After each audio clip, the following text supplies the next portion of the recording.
ओम नमः सिद्धेभ्य। जय श्री ओम नमः सिद्धेभ्य। जय श्री ओम नमः सिद्धेभ्य। मंगलम भगवान वीरो मंगलम गौतमो गणि मंगलम कुंद कुंदाद्यो जैन धर्म होस्तु मंगलम। सर्व मंगल मांगल्यम सर्व कल्याण कारकम प्रधानम सर्वधर्माणां जैनम जयतो शासेनम। जैनम जयतो शासेनम। जैनम जयतो शासेनम। क्रिया परिणाम और अभिप्राय नामक पुस्तिका के अंतिम दौर में हम पहुंच चुके हैं। और व्यवहाराभासी का व्यवहाराभासी मिथ्या दृष्टि का विस्तृत वर्णन हम लोगों ने देखा। हमने ये जाना कि हमारी बाह्य क्रियाएं भले ही शुभ कार्यों में लगी हुई हों, अंतरंग में भले ही भक्ति आदि के भाव बने हों, लेकिन जब तक अभिप्राय में अपने स्वरूप की के प्रति जो मान्यता है वो विपरीत बनी हुई हो, तब तक हमारा कल्याण नहीं हो सकता। ये हमने बहुत विस्तार से समझा। इतना अवश्य है कि अगर शुद्ध शुभ परिणाम होते रहे तो अशुभ से बच करके पापों में कमी की जा सकती है।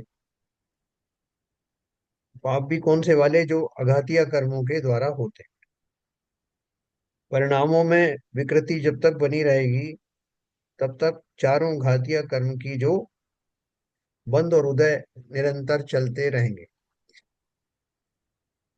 किंचित सुधार अगर होना है तो अघातिया कर्मों में पुण्य प्रकृति के रूप में हो सकता है।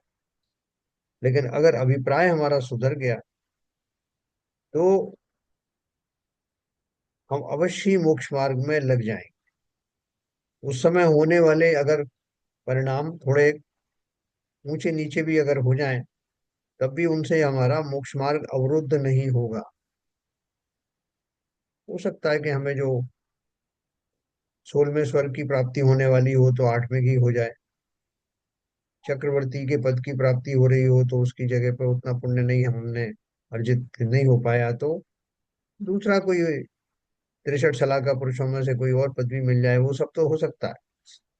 लेकिन मोक्ष मार्ग अवरुद्ध नहीं होता अगर अभिप्राय में निर्मलता आ जाए, अभिप्राय में वास्तविकता जैसा होना चाहिए वैसा आ जाए, मान्यता सच्ची हो जाए, अपना स्वरूप समझ में आने लगे।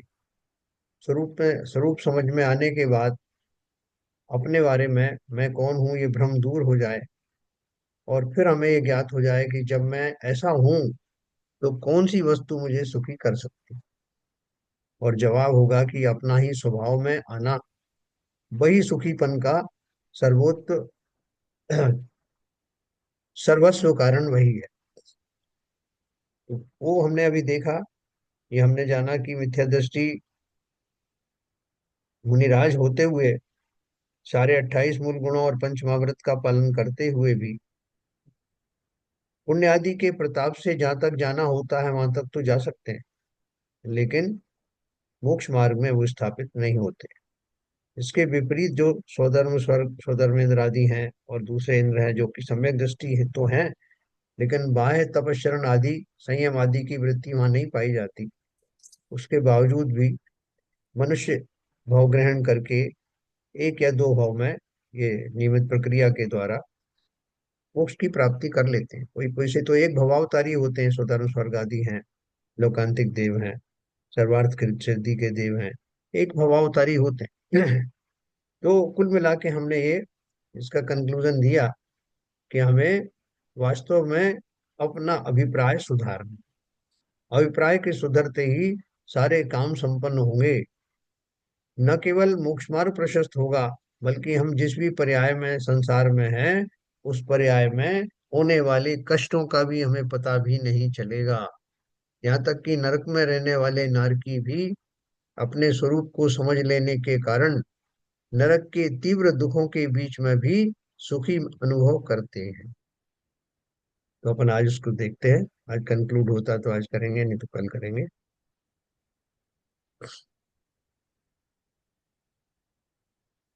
देखो हमने ये पढ़ा था, अभिप्राय की भूल की बात अपन कर रहे थे बस।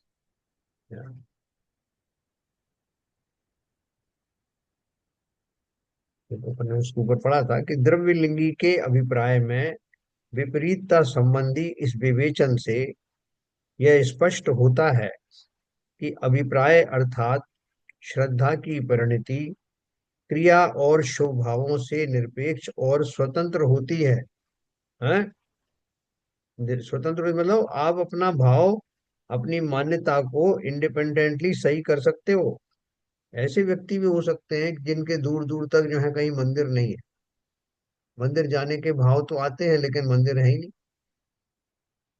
और जब मंदिर नहीं है तो उस जाति की जो क्रियाएं होती हैं जो मंदिर के निमित्त से करते हैं वो भी नहीं हो रही, लेकिन उसके बावजूद भी वो क्या बोल रहे हैं, अभिप्राय अर्थात श्रद्धा की परिणति क्रिया और शुभ भावों से निरपेक्ष और स्वतंत्र होती है। मंदिर से दूर बैठा हुआ एक व्यक्ति, हाँ, निरंतर अपने भावों से वो शुद्धता ग्रहण कर सकता है जो अभिप्राय की या मान्यता की सच्ची पहचान के बाद स्वतः ही घटित होती है।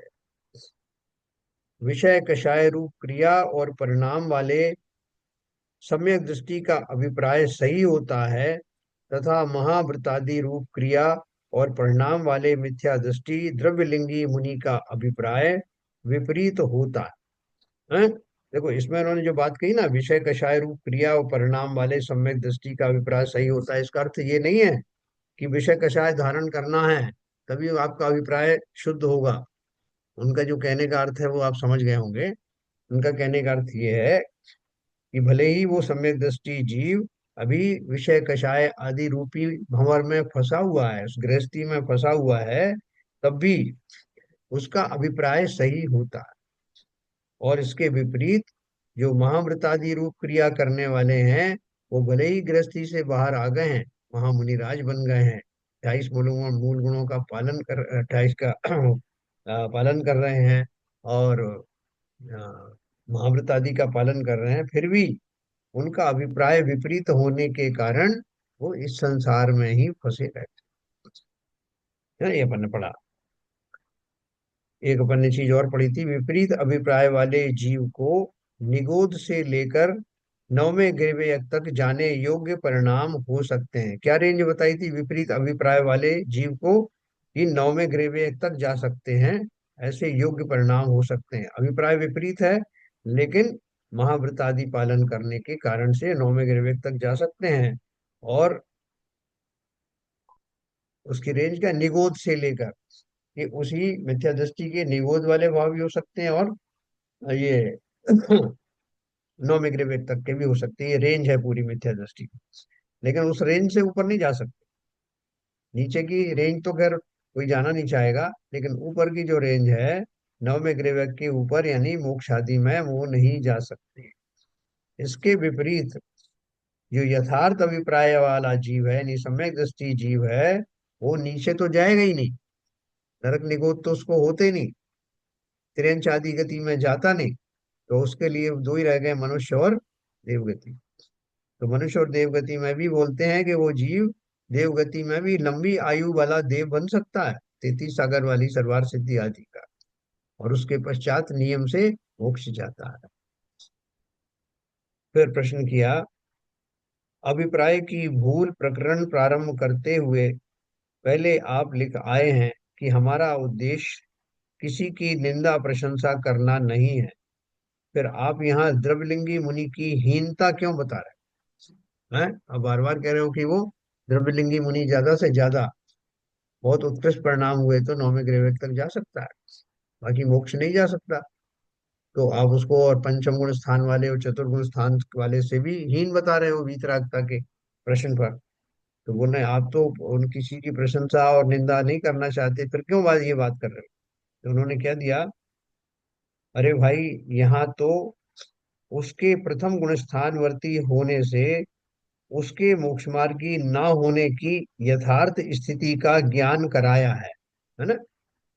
इसमें निंदा का आशय नहीं। हमने भी तो अनंत बार ऐसी दशा धारण की है।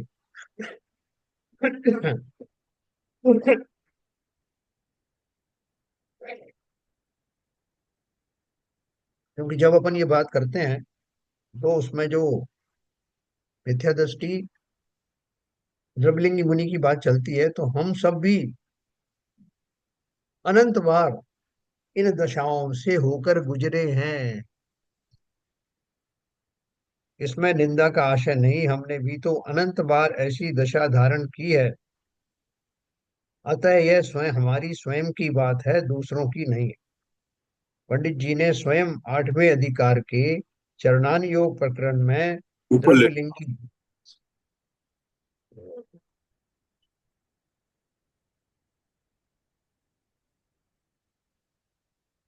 हाँ,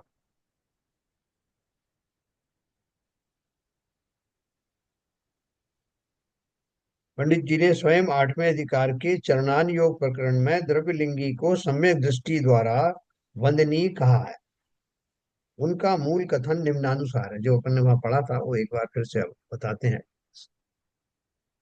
सम्यक जी तो द्रव्यलिंगी को अपने से हीन गुणयुक्त मानता है, तो उसकी भक्ति कैसे करे?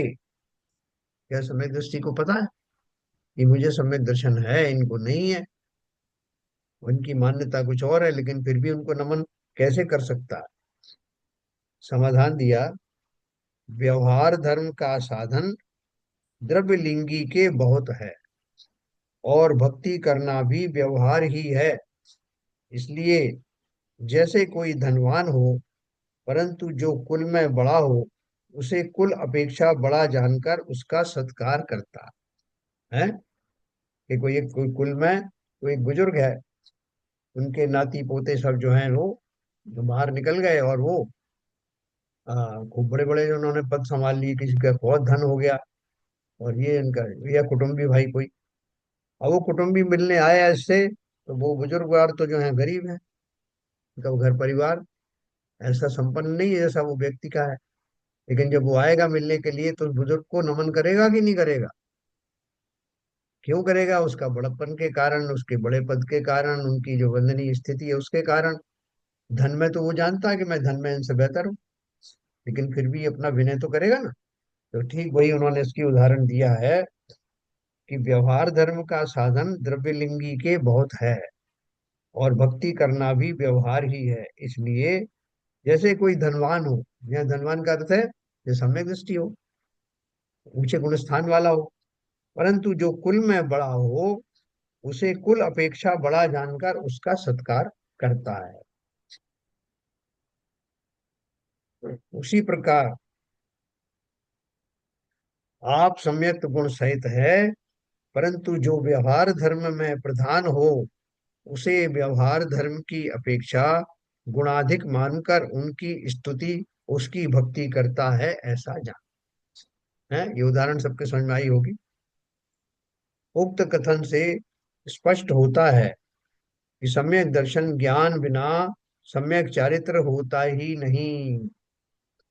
अतः सम्यक दर्शन ज्ञान प्रकट करने के लिए अभिप्राय की भूल मिटाना जरूरी है, और अभिप्राय की भूल स्पष्ट करने के लिए द्रव्यलिंगी मिथ्या दृष्टि मुनि के स्वरूप का वर्णन किया गया है। अतः यहाँ उसकी निंदा का आशय ग्रहण नहीं करना चाहिए।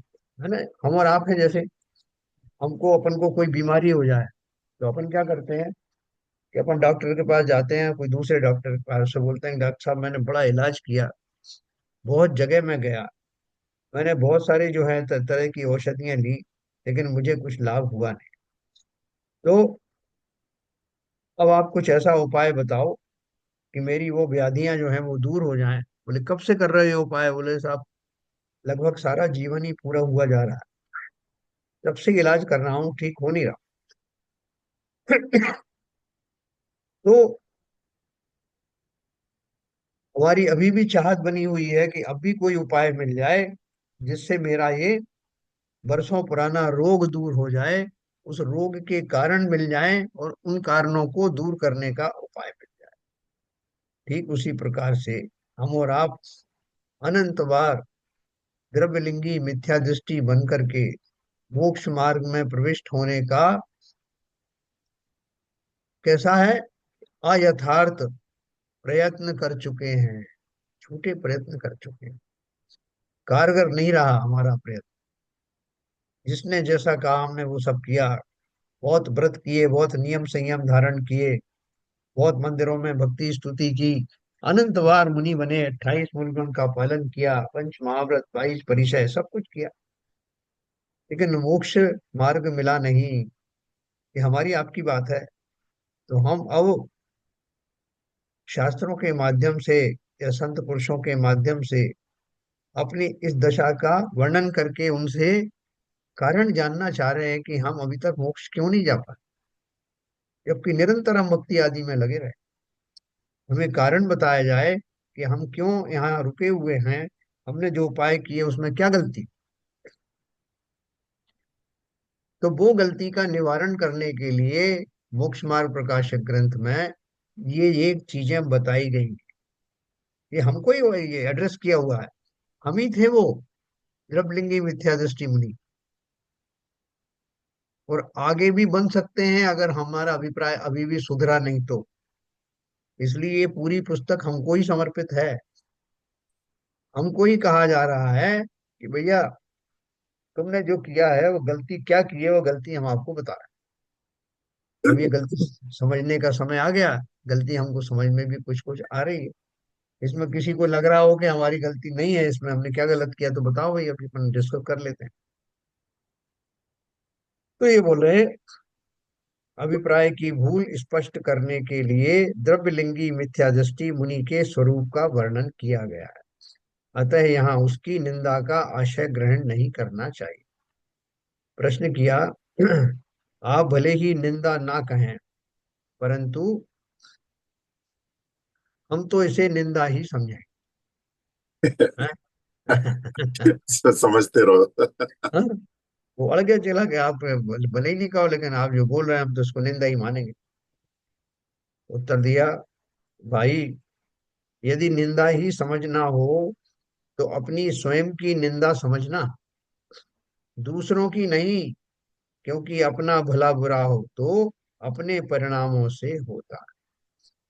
अपन ने भी पहले अनंत बार द्रव्यलिंग धारण करके भी विपरीत अभिप्राय का नाश नहीं किया, अतः अभी तक संसार में भ्रमण कर रहे हैं। है ना, सीधा सीधा ना, हमारे ऊपर ही समर्पित है। क्योंकि हम में से सबने कोशिश की, कौन नहीं चाहेगा कि मुक्ति का मार्ग पकड़ में आए और संसार के दुखों से छुटकारा आ जाए। लेकिन जो जो उपाय किए जितने भी, वो सारे खोटे उपाय किए। अब समय आ गया है कि उसमें क्या खोटापन था वो समझा जाए। हम अपन ने भी पहले अनंत बार द्रव्यलिंग धारण करके भी विपरीत अभिप्राय का नाश नहीं किया, अतः अभी तक संसार में भ्रमण कर रहे हैं। अतः अपने विपरीत अभिप्राय की न केवल निंदा करनी चाहिए, अपितु वस्तु का यथार्थ स्वरूप समझकर उसे अति शीघ्र छोड़ देना चाहिए। अपन को संसार में कोई अपन से गलती हो जाए तो अपन क्या बोलते हैं, आई एम सॉरी, साहब मेरे से गलती हो गई, माफ कर दीजिए। तो ना केवल हम उस समय उस गलती को स्वीकार करते हैं, बल्कि वैसी गलती फिर ना हो इसका संकल्प भी लेते हैं। यहाँ वो ही कर रहे हैं। जब उनको देशना मिली, जीवों को, हमको, उनको मिला करके, हमें जब तक ये शास्त्रों के माध्यम से ही बात मालूम हुई, सदगुरुओं के माध्यम से मालूम हुई कि हमारी गलती क्या थी, भूल क्या रह गई, तो अब समय आ गया कि न केवल उस भूल को स्वीकार करें, बल्कि उसे दूर करने के जो उपाय हैं वो भी हम तुरंत प्रभाव से अडॉप्ट करें। दूसरी बात यह भी है कि द्रव्यलिंगी मुनि किसी व्यक्ति विशेष का परिचायक नहीं है, कोई पर्टिकुलर व्यक्ति को थोड़ी गाली देने के लिए बात की जाए। यह भूल तो हम और आप सभी कर रहे हैं, अतः यह सैद्धांतिक निरूपण है, व्यक्तिगत बात नहीं है। ये बहुत अच्छे से समझ। नहीं तो लोग आपको देखो चर्चा करते हुए मिलेंगे, जैसे नए नए लोगों ने सुन के गए होंगे ना, ये पढ़ा द्रव्यलिंगी मुनि का, तो वो उस द्रव्यलिंगी मुनि का कोई तस्वीर अपने सामने खड़ी कर लेते हैं। किसी भी मुनि को जो उनके संपर्क में आए हों या ना आए हों, उनका एक कल्पना में एक चित्र बना लेते हैं। और फिर उसके बारे में सोचते हैं हाँ ये है वो मिथ्या दृष्टि द्रव्यलिंगी, वैसा करते हैं। वो उनकी बुराई हो रही है, हमारे थोड़ी हो रही है, हम तो बहुत अच्छे हैं। तो क्या अच्छे हैं हम, कहाँ बने ही नहीं सामने, ना बनने के भाव किए। जब सबने प्रकरण सुना है तो हम समझ में आ गया कि मुनि बनने का कोई फायदा नहीं। पंचम काल में स्वर्ग तो जो मोक्ष तो जाते नहीं है। तो जितने भी मुनि होंगे वो सब जो है वो द्रवलिंगी होंगे, मिथ्या दृष्टि होंगे ही, क्योंकि मोक्ष जा नहीं सकते। ऐसे हम अनर्गल जो है उसमें कल्पनाएं कर लेते हैं और मुनि बनने से स्वयं को वंचित रखते हैं। तो पंचम काल में भी भावलिंगी संत पाए जाते हैं, ऐसा नहीं कि नहीं पाए जाते। और ये बात अलग है कि उनकी संख्या बहुत कम होगी, लेकिन पाए तो जाते हैं ना। यानी संभावना तो पूरी है ना, पंचम काल मना नहीं करता। भले ही वो मोक्ष ना जाए इस समय, लेकिन इस भाव में नहीं तो अगले भाव में सही। समय दर्शन की प्राप्ति तो अवश्य की जा सकती है। और समय दर्शन प्राप्त करके जो द्रव्य लिंग धारण किया जाता है वो निश्चय ही भावलिंगी संत का परिचायक है। और उन अवस्थाओं के साथ में हम अपने संस्कार ले जा करके, अभी कोई सम्यक दृष्टि जीव है और अच्छे जो आचरण आदि कर रहा है मुनि बन करके, तो अवश्य वो स्वर्ग में जाएगा और सम्यक दृष्टि देव बनेगा। और सम्यक दृष्टि देव अगले भाव में जब चतुर्थ काल आदि के आएगा, या सर्व या फिर यहाँ पर आपका क्या बोलते हैं, तो विदेश क्षेत्र आदि में जन्म ले करके और वहां से मोक्ष जा सकता है। तो इसलिए कोई रास्ते हमारे बंद नहीं हुए। इसलिए अपने स्वरूप की जो भूल है, अभिप्राय की जो भूल है, उसको गंभीरता पूर्वक समझ करके, सुन करके, और उसको धारण करना कि इस भूल को अब मैं अवश्य ही निकाल लूंगा, ऐसा भाव। तो ये भूल तो हम और आप सभी कर रहे हैं। अतः यह सैद्धांतिक निरूपण है, व्यक्तिगत नहीं। यह पहले भी कहा जा चुका है कि दूसरों का मूल्यांकन उनकी बाह्य क्रिया से करना चाहिए, परंतु अपना स्वयं का मूल्यांकन अपने परिणाम और अभिप्राय से करना चाहिए, मात्र बाह्य क्रिया से नहीं। देखो एक कितनी बड़ी बात कही है, ध्यान से सुनना, फिर से करना। दूसरों का मूल्यांकन उनकी बाह्य क्रिया से करना चाहिए, परंतु अपना स्वयं का मूल्यांकन अपने परिणाम और अभिप्राय से करना चाहिए, मात्र बाह्य क्रिया से नहीं। दूसरों की मात्र क्रिया ही दिखती है और परिणाम तो क्षण क्षण में बदलते रहते हैं, तथा अभिप्राय और भी गहरी गुप्त गुफा में छिपा रहता है। अतः दूसरों का मूल्यांकन क्रिया से ही संभव है और यही उचित भी है। क्या बताया फार्मूला, कि जब दूसरों का मूल्यांकन करने जाओगे तो उनके अंतर में क्या परिणाम चल रहे हैं आपको कैसे पता लगे। ना तो उनके परिणामों का आपको पता है, ना उनके अभिप्राय का पता है। तो फिर कैसे मूल्यांकन करोगे, बताओ इसी वजह से। कैसे करें मूल्यांकन बात दूसरे लोगों का।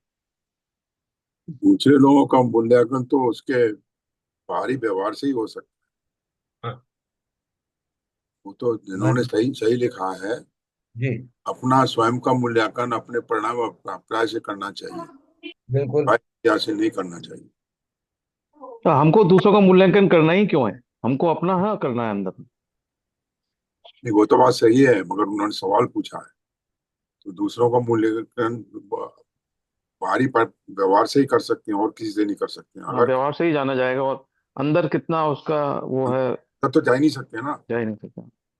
बाहर भी आपने सही कहा, बाहर करने की जरूरत क्या है। अपना मूल्यांकन करो, अपना लोटा छानो।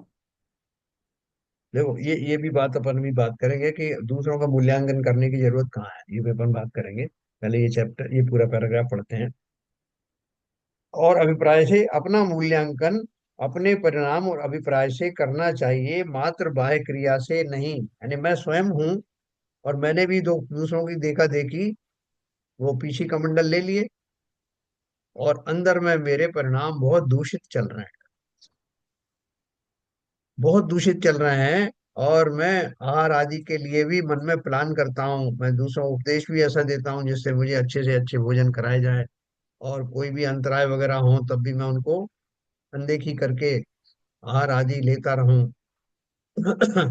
अपनी प्रशंसा जिस तरह से हो सके वैसे इंतजाम करता रहूं। और बाहर में मैंने कमंडल और वो ले रखा है, तो दुनिया मेरी प्रशंसा करेगी। तो अपना मूल्यांकन करते समय मैं ये नहीं देखूंगा क्या कि बाह्य कमंडल और ये सब जो है दे तो हैं, लेकिन आंतरिक दशा क्या मुनि के योग्य है, ऐसा मूल्यांकन स्वयं का करना। तब अपने को मानना कि मैं मुनि हूं कि नहीं। क्योंकि अपना मूल्यांकन तो मैं कर सकता हूं ना, लेकिन दूसरे का मूल्यांकन तो उसकी बाह्य क्रिया के बेसिस पर ही कर सकता हूं। तो इस उनका उसी से करना, क्यों करना है, उस मूल्यांकन को भी क्यों करना। क्योंकि हमारे यहाँ शास्त्रों में तीन तरह के पात्र बताए हैं, है ना। जो सबसे उत्तम पात्र है, मध्यम पात्र है और जघन्य पात्र है। उससे नीचे के तीनों पात्रों के बाद में कोई भी पात्र जो है सुपात्र नहीं है, वो कुपात्र है। उनको आहार आदि देना या उनकी वैयावृत्ति करना या उनकी चर्याओं में शामिल होना निश्चय से नीच गति में जाने का लिखा है, किसी भी शास्त्र में पढ़। इसका अर्थ क्या हुआ। अब मैं कैसे पहचानूंगा कि उत्तम पात्र है कि मध्यम है, कि पात्र है या पात्र है या कुपात्र है। उसकी पहचान भी हमारे यहाँ बताई गई। अब श्रावकों को ना तो इतनी फुर्सत है कि उसका मूल्यांकन करें, ना वो इस चक्कर में पड़ना चाहते। तो इसके फलस्वरूप उन्हें सुपात्र कुपात्र से कोई लेना देना नहीं। लेकिन ऐसी परीक्षा ना करना भी हमारे यहाँ बताया है कि अपात्रों और कुपात्रों की सेवा करना से नीच गति में अवश्य जाता है। तो उससे तो बचूं ना मैं। तो कैसे बचोगे। तब आपको ये सब उनकी परिभाषा देखनी पड़ेगी कि क्या परिभाषा है, और उन परिभाषाओं के आधार पर उस कसौटी पर कौन कौन आते हैं उनको देखना पड़ेगा। अगर कोई जो है उद्देशित आहार ग्रहण कर रहे हैं, पहले से आपसे कह दिया कि आज यार मटर की सब्जी बनवा लें, आज मैं कैश रोज करके आऊंगा तो मुझे थोड़ा सा नींबू की शिकंजी विकंजी बना के दे दें। या 28 मूल गुणों का पालन हो नहीं रहा है, वाणी में संयम आदि नहीं, ठीक है, और ईर्ष्या समिति आदि का पालन नहीं।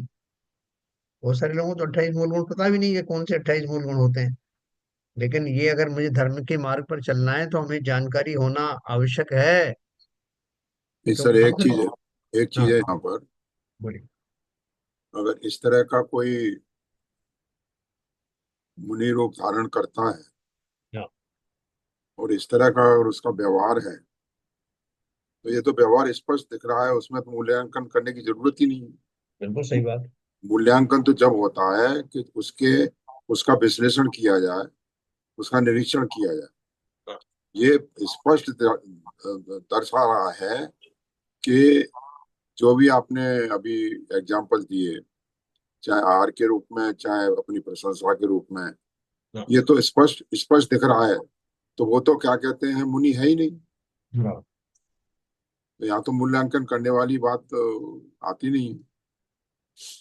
अब देखो मैं आपको एक बात बताऊं, ये बात अगर आपने सार्वजनिक रूप से बर्बाद करी तो आपका विरोध होगा, जरूर होगा नहीं कि सर, साहब हम। ऐसा है, सार्वजनिक रूप से इस तरह की बात सभी करेंगे।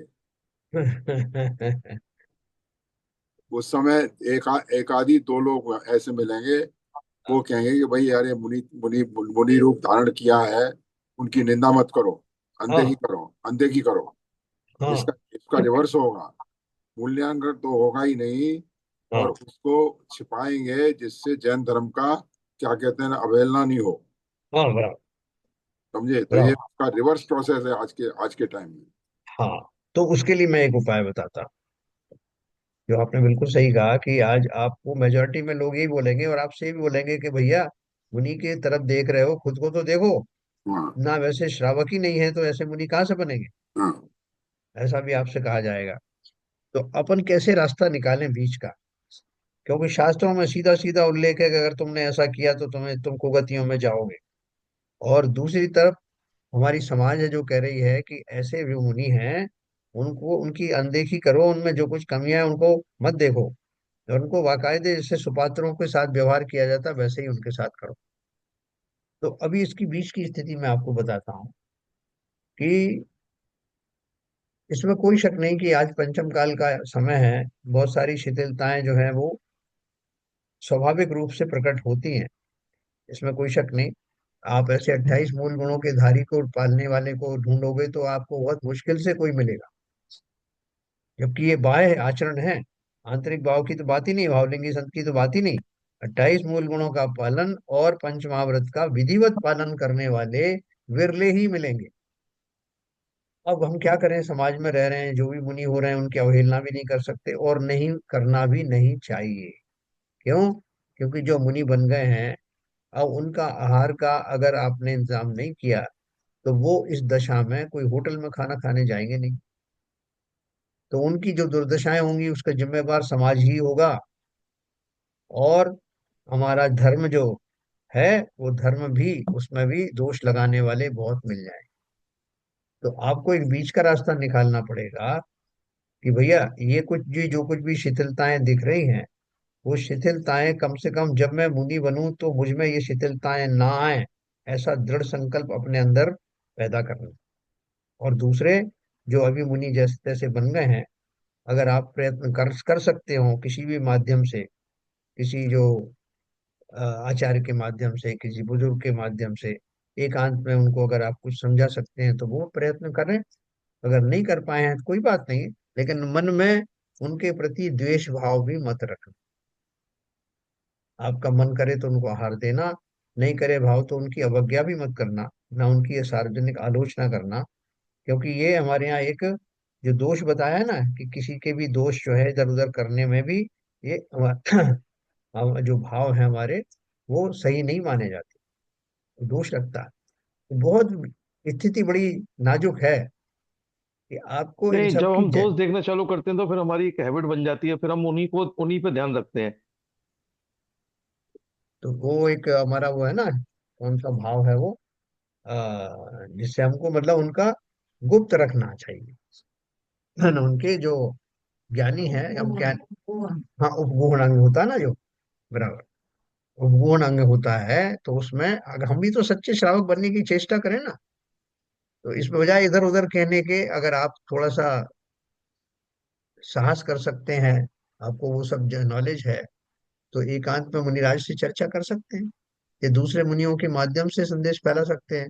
अब लोग तो बोलते हैं किसके पास समय है साहब ये सब करने के लिए, ऐसा मिला हम तो मिल जाते हैं वही मुनि महाराज, तो ये कर लेते हैं साहब, नोस्तु कर लेते हैं और चले जाते हैं, अपना काम करते हैं, उन्हें जो करना वो जाने, हमें जो करना हम जाने। तो उससे क्या होता है कि समाज की व्यवस्थाएं बिगड़ती जाती हैं। और अगर कोई बहुत शिथिलाचारी मुनि है, आपने उनको, उनके आचरण को सुधारने का कोई प्रयत्न नहीं किया, तो समाज में फिर इस तरह की स्थितियां बढ़ती चली जाती। तो इसलिए बड़ी विचित्र दशाएं हैं। वो उन दशाओं में से अपने को कैसे उनसे बचना, बिना उनको, उनकी निंदा किए, और बिना ज्यादा उनमें लिप्त हुए बिना अपना बीच का रास्ता निकालना पड़ेगा। सर मैंने आपको बताया था जब मैं मालवा रेल में था, जी। मुलेश्वर मंदिर में ऐसे एक मुनि मिले थे जिनके अपने दर्शन शिखर जी में भी किए थे, हाँ हाँ। लोग थे। हाँ हाँ। तो उनके पास क्या क्या सामान नहीं मिला जी। उनके थैलों में, अभी इसके बारे में वर्णन नहीं करना चाहूंगा। हाँ हाँ। तो उनको बाद में कपड़े पहना दिए, हाँ अभी फोटो आया था, मगर मंदिर से उनको विदा कर दिया। हाँ। जहां जहां गए सबको बता दिया, सबने विदा करा, मगर हाँ। समाज के बाहर इस बात को बिल्कुल नहीं जाने दिया, क्योंकि हाँ। अपने जैन समाज की बदनामी हो। बराबर। आप जो कह रहे हैं सही कह रहे हैं कि स्थिति बड़ी विचित्र है, हाँ कभी हाँ कभी हाँ हाँ। अरे तो ये बात अपन को किस लिए कही जा रही है कि हम समाज के एक अंग हैं, हमें इन स्थितियों में हमारा क्या कर्तव्य है। कैसा हमारा कर्तव्य करें जिससे हमको दोष भी ना लगे और मुनियों की अवज्ञा भी ना हो। समाज में ये संदेश बहुत ज्यादा ना फैले कि यहाँ पे जैन धर्म में भी कुछ ऐसा ऐसा होता है कि मुनि वास्तव में जैसी चर्या बताई गई उनके बारे में वैसी चर्या करते नहीं। तो वो काल दोष समझ करके जैसा भी है हमको अपना बहुत संयमित और सोचा समझा हुआ व्यवहार करना है कि हमारे आचरण के द्वारा कभी कोई धर्म की बदनामी भी ना हो और साथ में उनको बहुत अनुमोदना भी ना हो कि शिष्टाचार की हम जो है और ज्यादा, हाँ, अनुमोदना करें वो भी ना हो। ये ध्यान में रखना। जैसे कोई कोई मैसेज हम दे सकते हैं रात्रि में कहीं जो मुनिराज बोल रहे हैं प्रवचन कर रहे हैं, तो उचित माध्यम के द्वारा जो बड़े बड़े जो ट्रस्टीज हैं या कोई हैं उनको एक मैसेज दे सकते हैं कि साहब हमने सब जगह समाज में कह रखा है कि हमारे मुनि रात्रि में बोलते नहीं, तो शास्त्रों में भी ऐसा लिखा है, थोड़ा सा ध्यान रखें, अपन दिन में कर लेते हैं। ऐसा संदेश पहुंचा सकते हैं। और भी तरह तरह के जो इससे संबंधित हैं उनको समाज में अलर्ट रहने की जरूरत है। अगर समाज के लोग बोले हमें क्या करना है साहब, हमारे यहाँ तो 4 दिन के लिए आए चले जाएंगे, नहीं। समाज, संपूर्ण समाज एक है ना। इसलिए जहां जिसको मौका मिले और अगर उसके पास में सही उपाय हों तो अत्यंत विनम्रता के साथ में इन संदेशों को पहुंचा देना चाहिए। लेकिन उसके पहले हमारे समझ में तो आए ना कि सच्चा सही क्या है और गलत क्या है। जब तक हम खुद ही नहीं समझेंगे तो हम कैसे कामयाब होंगे और वो आप उन मुनियों को ही नहीं सुधार रहे हैं, अगली जो पीढ़ियां आएंगी वो भी इस बात को देखेंगे कि समाज बहुत जागरूक है यहाँ। हमने किसी तरह का शिथिलाचार किया तो समाज जो है ये हमें ऐसा करने से रोक भी सकता है, हमारी अवज्ञा भी हो सकती है। जहाँ की समाज इतनी जो है सतर्क होती है वहां पर कोई शिथिलाचार करने से पहले 10 बार सोचता है। इसलिए हमें सतर्क भी रहना है और स्वयं को सुधारना है कि जब मैं मुनि फिर से बनूंगा तो ये जो कमी मुझे दिखाई जा रही है वो दूसरों की नहीं, मैं स्वयं में भी वो कमी नहीं होने दो। मुख्य रूप से तो हमारा इस पर जोर है। तो देखिए आगे चलते हैं। तो बीच बीच में ये बात करने जरूरी है क्योंकि हम इन शास्त्रों से क्या सीख रहे हैं, प्रैक्टिकली हमें क्या करना है। ये सब थ्योरेटिकल नॉलेज की बात नहीं है। अतः दूसरों की मूल्यांकन क्रिया से ही संभव है और यही उचित है। लोक में भी यही व्यवस्था है। अपना परिणाम तो हम स्वयं जानते ही हैं और परिणामों की परंपरा का सूक्ष्म निरीक्षण करके अपने अभिप्राय को भी यथासंभव जान सकते हैं। हमारे सुख दुख का संबंध भी अभिप्राय और परिणामों से है। अतः अपने अभिप्राय की भूल तुरंत दूर करनी चाहिए। है, देखो आज अभी शाम को शंकर दास समाधान में वो प्रमाण सागर जी बोल रहे थे कि अभिप्राय की जो भूल है, ये अभिप्राय की भूल ये वाली नहीं है। वो जो कह रहे थे वो किसकी कह रहे थे कि मान लो मुझे किसी तरह का रोग हो गया, तो वो रोग हो गया तो मैं क्या करूंगा, उसको मैं कैसे चिंतन ला सकता हूँ। भावना योग के बारे में के संदर्भ में समझा रहे थे कि एक तो स्थिति ये है कि मैं अपना ये चिंतन, जैन जैन सिद्धांत का चिंतन है वो करूं कि भाई जीवन में बहुत सारे कर्मों के उदय आते रहते हैं जिनके परिप्रेक्ष्य में ऐसे रोग आदि होते रहते हैं। तो कोई बड़ी बात नहीं, आए हैं उदय होगा चला जाएगा, थोड़े संकट आया ठीक हो जाएगा। तो आपने उस भाव को, घबराने के भाव को शांत कर दिया, समता में आ गए। ठीक है, औषधि अगर लेंगे ठीक हो जाएगा। दूसरा मान लो फिर भी ठीक नहीं होता, तो अवस्थित स्थिति समझेंगे कि हो सकता है कोई ऐसा कर्म का उदय आया है जो इस पर्याय में तो ठीक होगा नहीं, तो कोई बात नहीं। वो तो कभी भी आता, इस पर्याय में नहीं तो अगले में आता, और उसकी कोई औषधि भी नहीं मिल रही तो कोई बात नहीं, मैं कौन सा मरा जा रहा हूँ, मैं इस पर्याय का ही धनी थोड़ा हूँ। ऐसा दूसरा चिंतन रखना। और तीसरा कि ऐसा भी आ जाए जैसे गजकुमार मुनिराज को आया, तो उस केस में भी क्या ना कि शरीर में क्या धरा है, ये तो पड़ोसी है, इसकी अपनी नियति है, इसको जब विनष्ट होना है जिसका समय आएगा तो विनष्ट होगा ही होगा। मैं तो मात्र ज्ञाता दृष्टा हूं। ऐसे 3 लेवल पर संसार में जो कुछ भी मेरे साथ घटित हो रहा है उनमें इस विश्लेषण के साथ में समता भाव लाना, इससे क्या लाभ होगा। वो जो कर्म के उदय स्वरूप जो चीजें आई हैं उन्हें तो आप रोक सकते नहीं, लेकिन उनके माध्यम से दुखी सुखी जो हो रहे थे उसमें तुरंत प्रभाव से रोक लग सकती है। आपके दुख सुख का जो परिमाण, जो कारण था, वो मात्र उन अचानक आई हुई व्याधियों के प्रति मोह, वही एकमात्र कारण था। शरीर के प्रति विशेष आपका मोह था, वही कारण था। तो भावना योग में इसलिए धारण नहीं कर रहा हूं कि उससे मुझे समता में आना है, इसलिए कर रहा हूं कि महाराज ने कहा था इससे मेरी बीमारियां ठीक हो जाएंगी। और कई कई जगह गया, मैं ठीक नहीं हो रही थी, तो मैंने भावना योग किया तो मैं ठीक हो गया। तो मुझे रोग ठीक करने के भाव के कारण भावना योग करना है, या भावनाओं को परमानेंटली ऐसा कर देना है कि रोग आए या ना आए, मैं सदा काल समता में बना रहूं। और इस फिलॉसफी को लाने के लिए अभिप्राय की भूल निकालनी ही होगी, है ना। इष्ट वियोग अनिष्ट योग में सहनशीलता दिखला, और भी ना, सुखी रहे सब जीव जगत में कोई कभी ना घबरा। सारी उसमें बात एक ही, कि किसी तरह के दुख संकट आदि हो वो समता पूर्वक मैं स्वीकार करूं। वो समता पूर्वक, समता आएगी कब? या अभिप्राय की जो भूल है वो निकल जाएगी। अभिप्राय की क्या भूल है शैलेंद्र जी हमारे?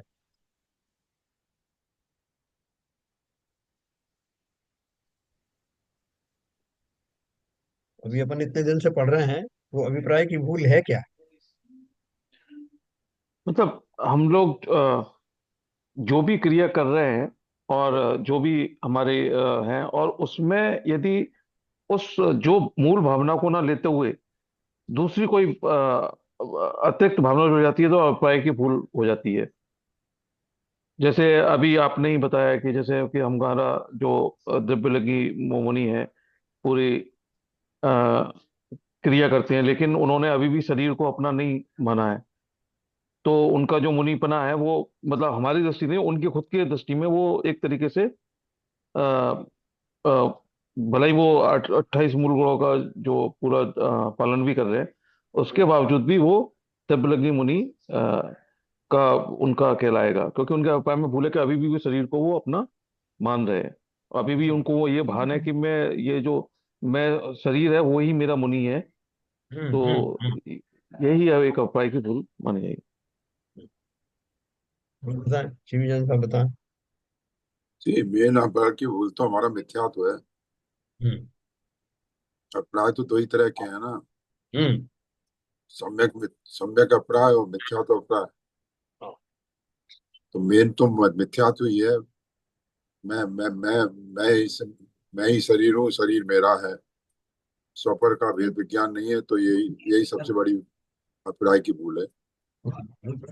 यहाँ पर ने मान्यता के रूप में लिया है कि उस मान्यता के कारण मेरे परिणाम उसी अनुसार चलते हैं। मैं राजा हूं, मैंने ऐसा मान लिया, तो मुझे राज्योचित काम करना चाहिए, मुझे सिंहासन पर बैठना चाहिए, मुझे राजसी भोजन करना चाहिए, मुझे लोगों को आदेश देना चाहिए। क्यों? मान्यता क्या है कि मैं राजा हूँ। और वो राजा की जो एक बात अंदर घुस जाती है ना, तो वो जंगल में भी चला जाए, उसको राज मुकुट भी ना हो, वस्त्र भी साधारण हो, तब भी उसके अंदर में भाव वही रहेगा कि मैं राजा हूँ। नहीं तो ये भाव तो चक्रवर्ती के नहीं होते हैं ना सब। नहीं, वो जब छोड़ देता है ना तब की बात है, जब हाँ। उसके जैसे भाव आ जाते हैं, विरक्ति के भाव आ जाते हैं, तब की बात है। साधारण रूप से ये भाव बने रहते हैं जब तक मिथ्यात्व रहता है। तो अपन वही बात कर रहे हैं। तो उसकी तो अभिप्राय बदल जाता है, जिस चक्रवर्ती की आप बात कर रहे हैं। नहीं, वही मैंने सम्यक, कहा, उसका अभिप्राय तो सम्यक अभिप्राय होता है। हाँ, सम्यक होने के बाद की बात अलग है। मिथ्या जो भाव है अपन उनकी बात कर रहे हैं। तो हाँ, तो अभिप्राय की जो भूल है, उसको, उस भूल को निकालने की आवश्यकता जितनी एक राजा को है उतनी ही एक सामान्य व्यक्ति को भी है। वो तो हर क्योंकि आत्मा, हर जीवात्मा को है। हाँ, क्योंकि राजा और सामान्य मनुष्य ये तो पर्याय की अपेक्षा से हैं, लेकिन तो सभी साधारण व्यक्ति, साधारण जीव, सभी जीव मात्र को अभिप्राय की भूल निकालने के बाद ही संसार से निकलने का मौका मिले। प्रकृति के नियम हैं देखो प्रकृति में कोई व्यक्ति तो खड़ा नहीं है जो हर एक व्यक्ति को आ करके बताए कि भैया प्रकृति के नियम क्या हैं, आप क्या करोगे तो क्या हो जाएगा। सारे जीव जो हैं ये सब देख देख के भोग भोग के अनंत बार, उनको एक कोई ज्ञान देने वाला नहीं और स्वयं को समझ में आता नहीं। लेकिन कभी कभी ऐसे निमित्त मिलते हैं, काल लब्धि आती है, तो उन जीवों को ऐसी कोई देशनाएं मिलती हैं जिनके माध्यम से वो अपनी भूलों का भली प्रकार मूल्यांकन कर पाते हैं, और वही उनका टर्निंग पॉइंट होता है, और उसी से संसार से निकल पाते हैं। ऐसे बहुत विरले लोग होते हैं अनंतानंत जीवों में से। बहुत थोड़े से जीव, कितने थोड़े से, कि बोले समुद्र में जितना पानी है उसको एक पत्ते के ऊपर रख करके बूंद, उस बूंद को बाहर छिड़को और जितनी देर में वो सागर खाली हो जाए, है उस सागर का प्रमाण है। ऐसे अनंत सागरों तक हम संसार में फंसे हुए हैं, रहे हैं, और आगे भी अगर नहीं सुधरे तो ऐसे ही और फंसने वाले। देखो कितना बड़ा संकट हमारे सामने है, वो कितने संकट हम पहले से वहां से दूर होकर यहाँ तक स्थिति में आ गए, लेकिन अभी भी नहीं सुधरे। हम समझते हैं कि हम ऐसे ही चले आए हैं, हमने बहुत मेहनत की है, पूर्व में बहुत देशनाएं सुनी, बहुत नियम संयम धारण किए, बहुत बार मुनि आदि बने। वो हम जो मिथ्या दृष्टि द्रवलिंगी मुनि बने वो भी बेकार नहीं गया। तो क्या बात कर रहे हो, अभी तो आप इतनी बुराई कर रहे थे। बुराई इसलिए कर रहे थे कि अगर उसके बाद भी हम सुधर जाते तो हमें मोक्ष बिल्कुल मिलता। हम कहाँ सुधरे।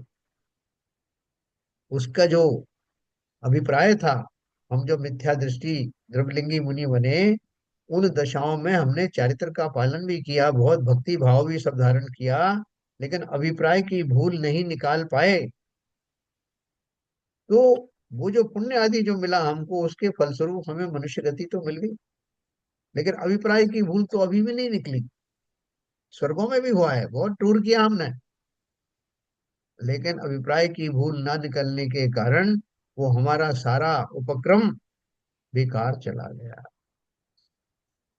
तो बोलते हैं अब जाग जाओ, हो सकता है ये पंचम काल में मिली हुई ये मनुष्य पर्याय उत्कृष्ट साबित हो, और इस पर्याय के पूर्वक हम अपनी वो अनंत काल की अभिप्राय की भूल का निवारण एक झटके में कर लें, ना। इसके लिए सम्यक दर्शन होना चाहिए, क्योंकि ज्ञान से सत्य को ज्ञात करते हैं और दर्शन से वो स्थिर होता है कि हाँ ये बात सही है, यही यथार्थ है। और चारित्र में जब स्थित होता है, जब तप होता है, जब भी शोधन होता है अंदर का, और शोधन होने के बाद ही निर्जरा होती है, संबर और निर्जरा। इसलिए सम्यक दर्शन होना बहुत जरूरी है, तभी यथार्थ को समझ सकते हैं और अभिप्राय को सुधार सकते हैं। अभिप्राय की सम्यक दशा होना ही तो भूल सुधार है। जी अभिप्राय यानी मान्यता का सही होना तो सम्यक दर्शन है। जी। तो देखो इसलिए उन्होंने लिखा, परंपरा का सूक्ष्म निरीक्षण करके अपने अभिप्राय को यथासंभव जान सकते हैं।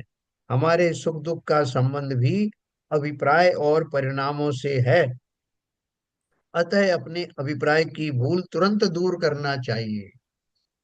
हैं? बोलने लगे कि समुद्र का किनारा तो अभी आया नहीं, हम जा रहे थे समुद्र का दर्शन करने, देखने, पहली बार कोई समुद्र देखने जा रहा है, 40 मील दूर से उसको ठंडी हवाएं आने लगती, तो बड़ा प्रसन्न होता है कि अभी तो मैं समुद्र तक पहुंचा ही नहीं और अभी से इतनी बढ़िया शांतिदायक जो हवाएं चलने लगती। ठीक उसी प्रकार से जो जीव अपने अभिप्राय की भूल दूर करने के प्रयत्न में जुट जाते हैं, उनके जीवन में आए हुए संकट, जो रोग आदि होते हैं या दूसरी प्रतिकूलताएं होती हैं, वो भी तुरंत निबट जाती हैं। अभी अभिप्राय की भूल निकली भी नहीं है पूरी, खाली उस दिशा में प्रयत्न शुरू हुआ है, इतने मात्र से मेरी असीम प्रतिकूलताएं दूर होने लगती हैं।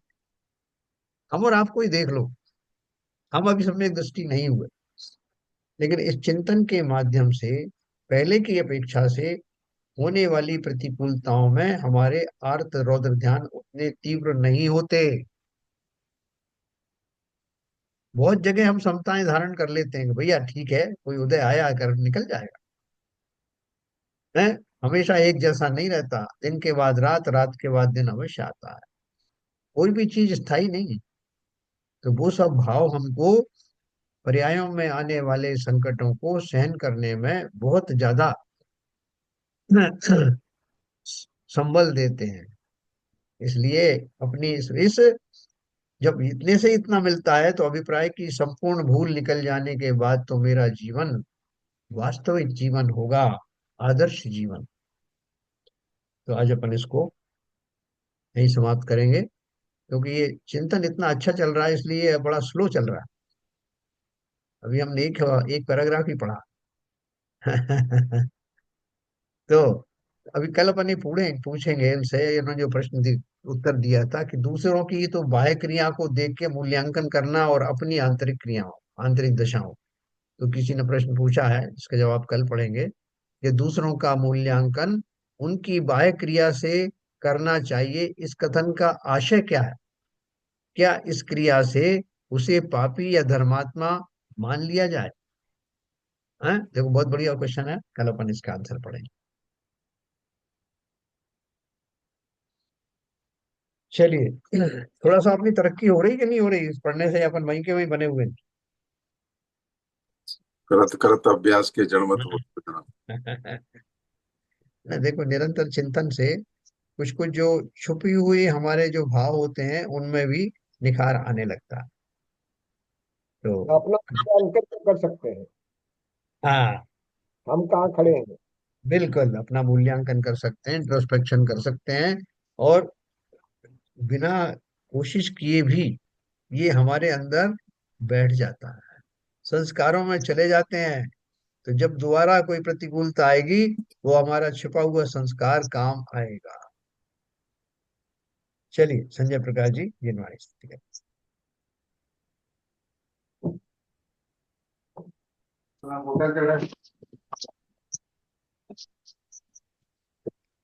मिथ्यात्म में नाश वेको ज्ञान के प्रकाश वेको आपा परिभाष वेको भानु सेवा खानी है छहु द्रव्य जान वेको वंदे विधि भान वे स्वपर पिछान वेको परम प्रमानी है अनुभवे ताय वेको जीव के जताए वेको कहूँ न सताए वेको भव्य उरे आनी है जहाँ तहाँ तार वे को पार के उतार वे को सुख विस्तार वे को यही जिनवानी है हे जिनवानी भारती तो है जपू दिन रैन जो तेरी शरणा गए तो पावे सुख चैन जावाणी के ज्ञान से सूझे लोकालोक सोवाणी मस्तक नमो सदा देते दो जिनवाणी माता की जय। कार्य सर्ग।